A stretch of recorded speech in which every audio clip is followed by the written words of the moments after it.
MPJ news కి స్వాగతం. వార్తలు చదువుతున్నది మీ శ్రావణి.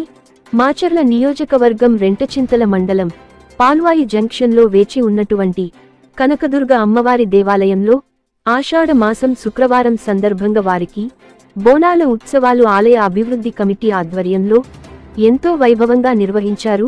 బోనాల ఉత్సవం సందర్భంగా ఆలయ పూజారి సుండు సాంబశివ శాస్త్రి అమ్మవారిని వివిధ రకాల పూలతో అలంకరించి భక్తుల దర్శనార్థం ఉంచారు. ఆలయ పూజారి అమ్మవారికి ప్రత్యేక పూజ కార్యక్రమాలు నిర్వహించారు. ఈ కార్యక్రమంలో భక్తులు అధిక సంఖ్యలో పాల్గొని అమ్మవారికి ప్రత్యేక పూజా కార్యక్రమాలు నిర్వహించారు. ఆలయ అభివృద్ధి కమిటీ ఆధ్వర్యంలో భక్తులకు తీర్థ ప్రసాదాలు అందజేశారు.